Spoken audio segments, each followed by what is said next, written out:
ఈ సినిమాలో Sharwanand what is ఈ చేసింగ్? అంటే అది చెప్పలేను కానీ అది కొద్దిగా చిన్న సస్పెన్స్. కానీ బేసిక్ ఒక కొత్త కాన్ఫ్లిక్ట్ ఉంటుంది హీరోకి హీరోయిన్కి మధ్య. కొత్త కాన్ఫ్లిక్ట్ వాళ్ళిద్దరు బ్రేకప్ అవ్వడానికి కానీ వాళ్ళిద్దరి మధ్య ఇది జరగడానికి కానీ కొత్త కాన్ఫ్లిక్ట్ ఉంటుంది. అదే డ్రైవ్ చేస్తూ ఉంటుంది సినిమా మొత్తం. మీరు శర్వాన్ ఫస్ట్ టైం ఎప్పుడు కలిసారండి? అంటే how did you to meet and interact and decide to work? Sharwanand గారు నాకు పెద్ద అంటే శర్వానంద్ గురించి ఇలాంటి కైండ్ ఆఫ్ సబ్జెక్ట్ని పెద్ద ఆలోచించాం శర్వానంద్ గారిని. అంటే కొద్దిగా సీరియస్ మోడ్లో ఆ kind of is very good actor. But ఇలాంటి కథలకి అనుకోవన్నమాట. ఒకసారి నేను రన్ రాజా రన్ సినిమా చూసాను. మొత్తం సినిమా మొత్తం శర్వానంద్నే చూస్తున్నా. అంటే ఆ ఫ్రెష్నెస్, ఆ క్యారెక్టర్ ఎవరిని ఇమిటేషన్ ఉండదు, తన స్టైల్ ఉంటుంది.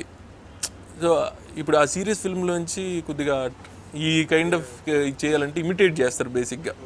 అలాంటిది ఏమి ఉండదు. తన ఓన్ స్టైల్ క్రియేట్ చేసి తన స్టైల్లో ఉంటుంది సినిమా. సో నేను అప్పుడే ఫిక్స్ అయ్యా, కరెక్ట్ మన సినిమాకి శర్వానంద్ గారు కరెక్ట్ ఆయనకి కథకి నరేట్ చేయడం జరిగింది.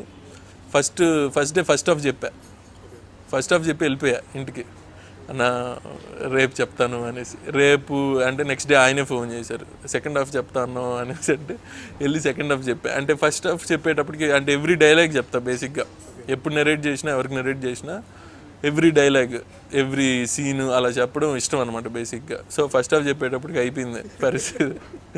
సో సెకండ్ హాఫ్ రేపు చెప్తానన్నా అనేసి సెకండ్ హాఫ్ చెప్పడం జరిగింది. వెంటనే సెకండ్ హాఫ్ చెప్పగానే సూపర్ డల్లింగ్, మనం చేస్తున్నాం తప్పకుండా అనేసి. ఫస్ట్లో ఎలా అంటే శర్వానంద్ గారిలో ఇంట్రెస్టింగ్ థింగ్ ఏంటంటే నెక్స్ట్ ఏం జరుగుతుంది, నెక్స్ట్ ఏంది, ఇదేనా అని అడగడం అనమాట. సో అది చాలా హ్యాపీగా అనిపించింది. అది ఎప్పుడైతే స్టార్టింగ్ ఎలా చేసామో ఆ ఎండ్లో కూడా ఆయన అదే ఫీల్తో ఉన్నారు. శర్వానంద్ గారు వెరీ మెచ్యూర్డ్.